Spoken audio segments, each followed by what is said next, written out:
We and I had a conversation, that I wasn't going to contribute financially anymore. Yeah. Getting the worker's permit is a really big deal. You have to pay for the first permit. How much do you have to pay for the first permit? $600. You have to pay like a permit every 3 months. It's crazy because last week the mum said that she's no longer going to be funding her daughter. It was kind of clear why. It wasn't because of necessarily of the living conditions per se. It's more because she wants her child to be in the United States of America. That is literally the reason. And to be fair, this episode did nothing but just confirm that. So let's get into it, because obviously right now they're having that conversation of, okay, now mum's not going to, financially support her daughter anymore. What is the next step? Of course, the next step would be for her to get a job. But getting a job isn't something that she can do just like that. So therefore, there has to be other avenues around it, which is obviously what they're talking about here. So let's get into exactly how much would it cost for her to obviously be in a position where she could actually work in Aruba. But if a company signs for you, they pay it. Yeah. $100 and you have to do this every 3 months? The other way to go about it is if Jonathan and I went to the office together. If he doesn't own a company. No, this is just different paper. This is like a partnership paper. It's kind of interesting, obviously, finding out and learning, obviously, how you can work in other countries. Because obviously there are countries that when you move to them, some obviously require a certain visa, some require obviously an upfront payment, or some require that you are in a partnership with somebody, whether that be marriage or some other type of partnership. Which of course in this situation here, you would think because it's 90 Day Fiancé, the partnership they'd be talking about would be marriage. But they said, nah, it's just a partnership, which it is what it is. What works is what works. But it is quite interesting because that means obviously if any one of us was to go to Aruba now, we'd obviously have to pay a set amount of money every 3 to 6 months to obviously be able to be employed. But also on top of that, no, but then again at the same time, I believe what happens is you have to pay for it to begin with. Then you apply for a job, and then once you get the job, the company that you then get a job with, they are then in a position where they can choose to then pay it for you. But then again, why would a company want to do that? Because that means that company is losing out on the fact that they have to, one, pay you on a monthly basis, and also to pay the government or whoever the hell they have to pay, obviously, every few months to make sure that you can stay employed. It's a very strange way of going about things, to be fair with you. But nonetheless, though, let's get into it. Married partner? No, that's a marriage certificate. It sounds like you have a lot more obstacles just with papers than I thought of the high costs. But I'm not asking you to pay for it. And I've made it clear that I'm not going to. Exactly, so don't make it so out of reach. I mean, listen, at the end of the day, the second the mom started fussing about the fact that her daughter's going to have to be paying all these monies and all that kind of stuff about being able to stay in Aruba, I definitely sensed that the mother was going to start the beginning of her backtracking. And that backtracking was basically going to be revealing the real truth behind why she doesn't want to no longer fund her child while she's in Aruba. So I said that I will not financially support any longer. 700 times. There is a way that I would be able to support both of you. Trust me, I play every weekend. If you both moved to Boston. So really and truly, this was the idea or the plan from the beginning. She was hoping that telling her daughter that she's going to cut her off, her daughter's reaction would be, well, in that case, I'm going to have to come back home. But obviously it wasn't the reaction. So therefore, she's obviously now found the loophole. How about you both come? So the question is, though, is the mom saying that she's in a position where she'd be more than happy to fund both her daughter and Johnny if they both was to come to Boston? Because of course, if Johnny was to move to Boston now, he wouldn't be able to work until he got a work permit. And of course, when it comes to getting a work permit in America, I guess it's subjective on how long that can take. Because for everyone, it works in different ways. But the thing that I also found quite interesting was that the mom's reaction when she thought that the partnership meant that they were going to get married. It was more of like, I don't think you guys should be getting married. So the question is, even if Johnny was to come to the States, obviously with Chloe, I mean, obviously, as far as I know, it's either one, he'd only stay there based on a work visa.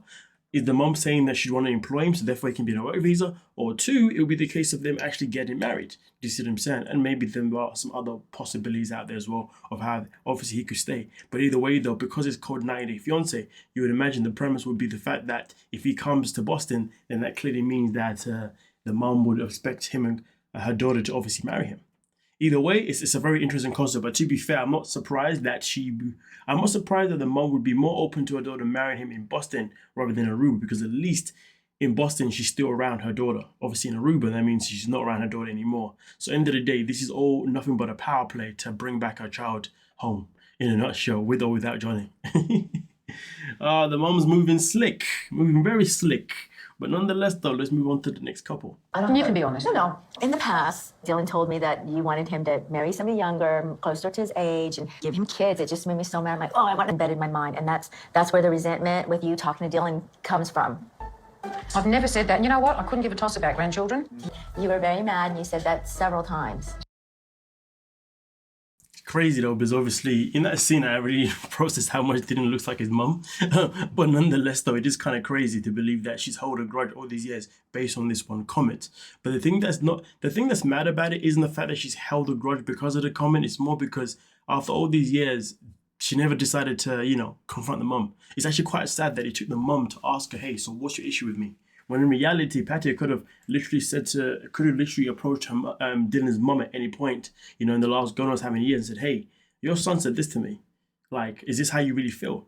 And if she had said that to her years ago, then they wouldn't be in this position. So it is quite sad that she's held on to this grudge without ever addressing it. And that is something that you call childish. This is a woman like what? She's in the 40s or 50s? I can't remember now. Either way, though, her actions to not say anything is just hella childish. Especially given the fact that she knew she wanted to stay in a relationship with Dylan. And to make it worse, the fact that she knows that she wants to marry him, but yet she can't even ask his mother, hey, so did you say these things? But then to find out the mum says, no, I didn't say these things. And then to make it worse, Dylan, on the other hand. Did you, Dylan? Because I've never ever said that. I don't remember saying that, no. Liar, liar, pants on fire. I feel like they're in cahoots with each other and they won't.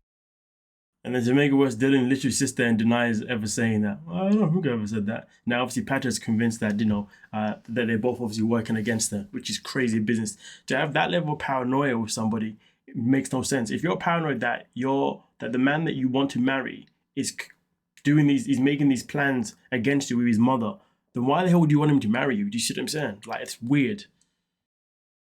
Admit that they said it. I mean, why would I make it up? Well, I mean, I'm not crazy. Who made? Aside from that, is there anything else underneath any of that? No, that's it. That's it. I can't believe. I may have said that when I was angry, but I don't remember the specifics. It was. The specifics don't matter. The fact is, you're now telling us that you do remember saying it. I may have said when I was angry, so you said it. But yet he didn't want to admit that in front of under the table in front of his mother. What a piece of work. A long time ago. I'm so mad at Dylan because I hated her, I resented her, and I held this resentment and hate for many, many years. Well, it brings the question, and this is the main question. Now, obviously, she spoke up. Dylan didn't even decide to defend her, all that kind of stuff. The question remains, does she still want to marry Dylan? Do you see what I'm saying? Because at the end of the day, why would you want to marry somebody who doesn't have your back? Somebody that obviously would even lie to cover his own ass. When clearly him telling the truth would actually help your relationship with his mother. Yeah, that part. So really and truly, I don't want to hear her anymore talking about how she wants to marry this man because clearly they've got a lot of work to do. Yeah, and one of them is having each other's back, which clearly didn't happen. And also for her, each time something is said, confront it when it happens. Don't leave it for years upon years upon years upon years. That's pathetic and childish. But hey, we crack on with the next couple. Let me know your thoughts so far, folks. Let me know your thoughts. Like a guaranteed French income. We don't even have an account at a French bank yet of renting. No! It's an option. A lot less worry when it comes to renting an apartment. To do that long term, or even buy an apartment. If I wonder if Manon has ever considered going to anger management. The reactions that she's given here are just so uncalled for. Very uncomfortable and very unnecessary. Does she actually really sit there and ever question herself of why do I react this way? Why do I have this impulse? Why am I so reactive in a way that is not needed? Reactive in a way that is loud, aggressive, rude, unacceptable, childish, pathetic, and any more other words that, you folks can think of. we really wanted to, we have that one. Oh my God, car now. Whoa, it's just an option. Anthony, Chill. I am in an apartment. You will not put me in a cell jail. That is such an insult to every single person that lives in an apartment. Obviously, in the UK, we call it a flat. Some use obviously other people call it an apartment. But the matter of fact is that is one hell of an insult. One hell of an insult. Yeah, yo, I feel like am I in prison right now because I live in a flat, aka an apartment? I must live in a prison, you know. What the hell was going on here? Damn, I didn't realize this whole time that I was literally behind bars. Damn, man, I must live in some luxury prison because I know I can leave my home and go outside and come back, you know? Honestly, yeah, I mean, listen, I get it. Some people don't like the idea of living in a flat, which I completely get. But at the same time, to then say, I don't want to feel like I'm in a prison, that's just ridiculous. Absolutely ridiculous. This woman has no filter and she really needs to recognize what she's saying. There's nothing wrong with that. And to be fair, should she be happy that she's with somebody that wouldn't mind obviously living in a smaller place for the time being up until they can obviously progress? But listen, I get it. She's obviously somebody that's come from LA, living in this big house, having all these things around her, and then moving to France and living with her parents, and then obviously now going to live in an apartment rather than a home. I do understand that transaction can be hard for a lot of people, but at the same time, it doesn't mean you have to be a snob about it. The way she's going about it is absolutely snobby. We're getting an apartment. Because I we're know moving you, but you somewhere know what? cheaper. Yeah. You know why? Why? You know why? Because I always end up doing what you want. I mean, are we really to believe that? I doubt that. I doubt Anthony ever gets his own way, to be honest with you. I doubt that so much, but you never know. Who's the queen of networking, like you said? BB right here. Doesn't have any network, you. So please, trust me. Whoa, I'm not on my own anymore. I've got Baby who doesn't speak yet. speaks to me. Perfect. The house is perfect, but there is in the Oh, there's asbestos. it's around 40,000 to 45,000 to do all the works. Oh, wow. So she is ready to deduct that from this price. Oh. Listen, I'm gonna tell you this now, folks. I could go to obviously view a place, whatever, and they may say, okay, well, these are the problems that we have, and this is how much it's gonna cost, so we're gonna deduct it off the final price. I'm still not buying that place because one, you don't know how long it's going to take for those repairs to even happen. So therefore, it's going to potentially delay you moving in, or it's going to put you in a position where you're living in a house that isn't obviously, to the standard that it needs to be in. So one, I'm definitely not moving for that reason. Two, despite the fact that's going to be discounted off of my own price, even when it comes to paying for that stuff, how do I not know that the person who I hire or the people that I hire to come and solve these things aren't going to come across other issues that therefore I'm going to have to pay more for? So this 40K could easily end up being 50, 60K out of my own pocket if the repairs that are needed are obviously over the budget or over the money that they're saying that it's going to cost. Do you see what I'm saying? So there's also that part itself in particular as well. And also, to be fair, given the fact that they have a child, it's better to live in a house that's already obviously that has minimal issues rather than a house that has issues. You see what I'm saying? Because you've got a kid as well, which is also a defining factor. So yeah, for me, nah. And anybody that's ever bought a home before, we all know the stresses that can come with it if shit hits the fan. So yeah, yeah, it's crazy. And to be fair, this is the first place they viewed anyway, so I don't know why she's so upbeat about it. She needs to kind of slow herself down. You are gonna go over. No, why not? I know how. And you're already talking about starting your own business here. And another thing about moving here was that you would step back, and it seems like you're full steam ahead on you doing the solo providing again. To be fair, I feel like Anthony doesn't know the woman that he married. Why do I feel like I know more about his woman than he does? Like at the end of the day, there was no way in hell she was going to move to Marseille, back to France, okay, and put herself in a position where she is not earning the same amount of money as before. So the bottom line is, Anthony was always going to have the pressure of earning a significant amount of money for her to ever be satisfied of just being a stay-at-home mom or whatever the hell, or whatever dynamic that they want to go with. But to be honest with you, because she's somebody that's clearly a workaholic, even if Anthony was to earn more than she ever earned or the same amount, she probably would still have the itch to want to work because it's a part of her personality now. It's a part of who she is. And to be fair, there's nothing wrong with it. It's just, of course, they had an agreement of why they were going to move. But again, though, if he really knows his wife, he should have known that this agreement that you have of why they were going to move was never going to stick for that long because she was always going to get the itch of wanting to work again. I think the only thing that could have been different is that maybe she would have dumbed it down to part-time if Anthony was in a position where he could earn more money. That's as far as it would have gone to. But for her to not work at all, yeah, that was never going to happen. Yeah. Going to take you so long to find a job here, and even if you find a job here, you are never ever going to be able to make. You don't speak French. How are you going to find a job, and what type of job? The thing that comes to mind is speaking English to kids so that they can learn it. Are you gonna make pennies? The brutality. But you're gonna make pennies. I mean, to be fair, is there a lie? Is there a lie in that one? it's a possibility. It might just be pennies. I mean, it definitely won't be to the same caliber of the money that she's earned 100%. And it's just annoying because it really exposes more and more how these two really didn't have a thorough conversation about the job opportunities that he was going to be able to take on once he got there. Realistically, he should have learned French before they even decided to move, before they even actually got on the flight. Learning French should have been the go-to thing for him to do before anything else. You know, and then that obviously would have opened up doors quicker for him to get a job. And then also on top of that, does he need like some sort of visa? Because obviously we know, for example, if somebody was to move to the States, you know, if you want to work for someone, you're gonna need a visa. If you're working for yourself, then it is what it is. Like I could come to the States right now and not have to worry about a visa to work, because obviously I just do this. You see what I'm saying? Some people obviously, if you're gonna work for a company or whatever, then you're gonna need that. So I am curious though, like, is there a requirement that he's going to need anyway to be able to work in France as well? That's also another question as well. I'm assuming not, because obviously they haven't brought that up. But either way, though, Doing that here. For me to be providing, but I'll never make as much as her. And the term I hate the most that she uses is that I would make pennies. I mean, listen, to be honest with you, he can be upset all he wants, but it's quite disappointing that he's not aware of the woman that he's married. I don't know why these things are a surprise to him, to be honest with you. They shouldn't be in any shape or form. She's probably always been this kind of person from the very beginning, that from the very beginning that they met, you know? And he's obviously chosen to accept it. So why he's complaining about it now is just bizarre to me. I don't feel sorry for this guy in any shape or form, to be honest with you. And end of the day, like I said before, if you're going to go in a relationship with somebody that is clearly a workaholic and somebody that obviously lives a lifestyle of a certain wage, best believe if you want that person to stop working, or you want them to at least go part-time, you best believe that you put yourself in a position where you're earning a certain amount of money.